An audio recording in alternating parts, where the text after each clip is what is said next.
Place of worship act पर आज supreme court में सुनवाई है। हमारी पीआईएल का विरोध करने के लिए 20 से ज़्यादा याचिकाएं फाइल हुई हैं। इसमें दिल्ली के पूर्व एलजी नजीब जंग साहब आ गए हैं, पूर्व मुख्य चुनाव आयुक्त एसवाई कुरैशी जी भी आ गए हैं, हिस्टोरियन रोमिला थापर जी भी आ गई हैं। ऐसे कई पूर्व सूचना आयुक्त, बहुत सारे पुराने नौकरशाह आ गए हैं, कई नेता अभिनेता भी आ गए हैं, लेखक बुद्धिजीवी भी आ गए हैं, पत्रकार कलमकार भी आ गए हैं, आरजेडी के सांसद मनोज झा भी आ गए हैं, ओवैसी जी की पार्टी के लोग भी आ गए हैं, सीपीआई तो खुद ही आ गई है। तो कई पॉलिटिकल पार्टियां भी आ गई हैं, कई नेता अभिनेता, लेखक बुद्धिजीवी, पत्रकार कलमकार भी आ गए। उनका यह कहना है कि जो हमारी याचिका है उसको खारिज कर दिया जाए और प्लेस ऑफ वर्शिप एक्ट को बरकरार रखा जाए। पहली बात तो प्लेस ऑफ वर्शिप एक्ट को जरा ध्यान से गूगल करके ध्यान से पढ़िए। ये प्लेस ऑफ वर्शिप एक्ट है, प्लेस ऑफ प्रेयर एक्ट नहीं है।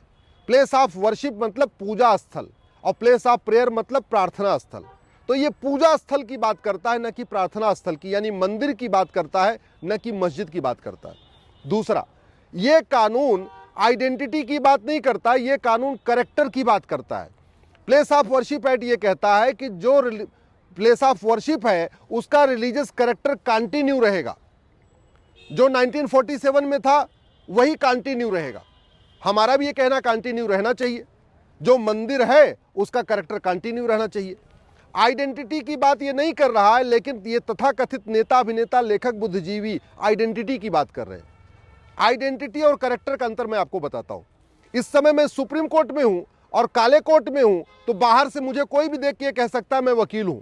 मैं हॉस्पिटल में जाऊं और सफेद में कोट पहन लूं तो मुझे कोई भी देख के ये मान लेगा कि मैं डॉक्टर हूं। मैं पुलिस लाइन में जाऊं और खाकी वर्दी में रहूं तो मुझे कोई भी देख के मान लेगा कि मैं इंस्पेक्टर हूं या कप्तान हूं। अगर मैं तिलक लगा लूं, भगवा एक धारण कर लूं तो मुझे कोई भी देख के मान लेगा कि मैं तो हिंदू हूं। मैं अगर टोपी लगा लूं और दाढ़ी बड़ी कर लूं तो मुझे कोई भी देख के मानेगा मैं तो मुस्लिम हूं। मैं साफा बांध लूं तो मुझे कोई भी देख के मान लेगा मैं तो सिख हूं। मैं क्रॉस पहन लूं तो कोई भी मुझे देख के मानेगा मैं क्रिश्चियन हूं। लेकिन मेरा कैरेक्टर क्या है ये देखने से पता नहीं चलेगा। कैरेक्टर के लिए सर्वे करना पड़ेगा, कैरेक्टर के लिए जांच करना पड़ेगा। वैसे ही ढांचा देख के आप ये नहीं कह सकते कि ये मंदिर है कि मस्जिद है। मंदिर के लिए एक बहुत सुप्रीम कोर्ट भी कई बार कह चुका है, once a temple always a temple. एक बार मंदिर बन गया, वहां प्राण प्रतिष्ठा हो गई, वहां पूजा पाठ शुरू हो गया, तो वो हमेशा ही मंदिर रहेगा जब तक कि वहां पे विसर्जन न हो जाए। हिंदू लॉ के अनुसार एक बार मंदिर में प्राण प्रतिष्ठा हो गई तो उसका चाहे मंदिर गिर जाए, दीवारें गिर जाए, ढांचा टूट जाए या कुछ भी हो जाए, कोई फर्क नहीं पड़ता। उसका धार्मिक चरित्र वैसे ही बरकरार रखेगा। इस्लामिक लॉ के अनुसार मस्जिद वहां बनती है जो भूमि समतल हो, वर्जिन भूमि होनी चाहिए। किसी के ढांचे को तोड़ के ऊपर मस्जिद बनाना वो मस्जिद नहीं, मस्जिद जर्रार कहलाती है। तो हिंदू लॉ के अनुसार once a temple always a temple, और इस्लामिक लॉ के अनुसार मस्जिद समतल जमीन पे बननी चाहिए। मस्जिद जो जमीन हो वो या खरीदी गई जमीन हो या पुश्तैनी जमीन हो या किसी ने अपनी इच्छा से दान किया हो। अब ये जो काशी मथुरा भद्रकाली भोजशाला अटाला है, ये मंदिर है कि मस्जिद है, ये ढांचा देख के तो आप नहीं बता सकते। आपको उसका जांच करना पड़ेगा। और दूसरी बात ये कि कुछ लोग कहना नहीं वहां तो नमाज पढ़ी जा रही इसलिए वो मस्जिद हो गई। मैं दिल्ली में यहाँ पे जामा मस्जिद है, बड़ी फेमस मस्जिद है, हर फ्राइडे को बड़ी नमाज होती है। मैं एक दिन जाऊं, टोपी लगा लूं, दाढ़ी बढ़ा लूं और नमाज जब हो रही है तो मैं भी चला जाऊं, लेकिन मैं नमाज न पढ़ूं, मैं चुपचाप मन में हनुमान चालीसा पढ़ूं, तो क्या जामा मस्जिद मंदिर हो जाएगा क्या? नहीं। ऐसे ही हमारे मंदिर में कोई आके नमाज पढ़ दे तो हमारा मंदिर मस्जिद नहीं हो जाएगा। किसी गुरुद्वारे में जाके कोई नमाज पढ़ दे चुपचाप बिना बताए तो गुरुद्वारा भी जो है वो मस्जिद नहीं हो जाएगा। किसी जैन मंदिर में कोई जाके नमाज पढ़ दे तो जैन मंदिर मस्जिद नहीं हो जाएगा। पार्क में आप नमाज पढ़ दीजिए तो पार्क भी आपका मस्जिद नहीं हो जाएगा। सड़क किनारे आप नमाज पढ़ दीजिए तो सड़क भी मस्जिद नहीं हो जाएगा। मस्जिद के लिए 3 कंडीशन है। जमीन समतल होनी चाहिए, जमीन खरीदी गई होनी चाहिए, या जमीन अपनी इच्छा से दान की हुई होनी चाहिए। जबरन किसी की जमीन लेके उस पर मस्जिद नहीं बनती, उसको मस्जिद जर्रार कहते हैं। दूसरों के ढांचे के ऊपर कब्जा करके मस्जिद नहीं बनती, उसको मस्जिद जर्रार कहते हैं और वहाँ नमाज पढ़ना हराम माना गया है। इसलिए मैं कह रहा हूँ ये जितने भी मठ मंदिर के जितने भी स्थान हैं जहां विवाद है, इसका सर्वे होना चाहिए। और एक बात और, अगर आप लोकतांत्रिक देश में जहां भारत का संविधान चल रहा है, यहां पे अगर आप कोर्ट का दरवाजा बंद करेंगे तो भीड़ तंत्र हावी हो जाएगा। ये जो कई सारे नेता, अभिनेता, लेखक, बुद्धिजीवी, पत्रकार आए हैं, उनकी एक ही दलील है कि अगर प्लेस ऑफ वर्शिप एक्ट खत्म हो जाएगा तो अराजकता फैल जाएगी। तो वो इनडायरेक्टली वो सुप्रीम कोर्ट को धमकी दे रहे हैं, माननीय जजों को धमकी दे रहे हैं, और ये कह रहे हैं कि अगर आपने इसको सर्वे को कंटिन्यू किया तो संभल जैसी पत्थरबाजी होगी। बड़ी सीधी सी बात है, अगर 20 करोड़ लोग पत्थरबाजी कर सकते हैं तो 100 करोड़ लोग भी पत्थरबाजी कर सकते हैं, और अगर 100 करोड़ लोगों ने पत्थरबाजी शुरू कर दिया तब क्या होगा फिर? तो कम से कम ये पत्थरबाजी वाली दलील तो न दें, बिल्कुल न दें। भारत स्वतंत्र हो चुका है, भारत संप्रभु राष्ट्र है, और ये लड़ाई हिंदू और मुस्लिम की नहीं, ये लड़ाई भारत की संप्रभुता और विदेशी आक्रांताओं के बीच में है। वैसी दरिंदे आए, उन्होंने मठ मंदिर तोड़ा, उसके ऊपर मस्जिद बनाई, अब वो चले गए।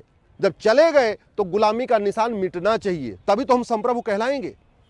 भाई बड़ी सीधी सी बात है, अगर बाबर, हुमायूं, तुगलक, गजनी, गोरी को मस्जिद बनाना था नमाज पढ़ने के लिए तो जमीन खूब खाली पड़ी हुई थी, अयोध्या में खूब जमीन थी, उन्होंने केवल जन्मभूमि के ऊपर ही क्यों बना दिया?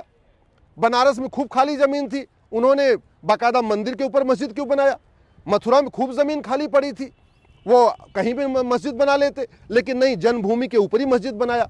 आक्रांताओं ने एक भी मस्जिद समतल जमीन पे नहीं बनाया। उन्होंने 100% जितनी भी मस्जिदें बनाई वो मंदिरों के ऊपर बनाई, क्योंकि उनको भारतीयों का स्वाभिमान कुचलना था। न तो विदेशी आक्रांताओं ने एक भी नया शहर बसाया, न एक भी नई मस्जिद बनाई। जो यहाँ के बसे बसाए शहर थे उनका नाम बदल दिया, और जो यहाँ के बने बनाए मंदिर थे उनका गुंबद बदल दिया। ये कड़वी सच्चाई है। इसलिए मैं, चाहे वो रोमिला थापर हो, मुझे तो बड़ा आश्चर्य हो गया, महात्मा गांधी जी जो पूरे जिंदगी हे राम कहते रहे, उनके परपोते तुषार गांधी भी आ गए सुप्रीम कोर्ट में। तुषार गांधी जी भी कह रहे हैं ये कानून चलना चाहिए, इसका मतलब बाबर, हुमायूं, तुगलक, गजनी, गोरी के जो इलीगल काम हो उसको कंटिन्यू करना चाहिए। और एक बात और, भारत में किसी भी विवाद के समाधान के लिए कोई न कोई रास्ता होता है। जैसे आर्बिट्रेशन एक्ट में ये कहा गया है कि आप कोर्ट नहीं जाएंगे, पहले आर्बिट्रेशन करेंगे, आर्बिट्रेशन फेल हो जाएगा फिर कोर्ट जाएंगे।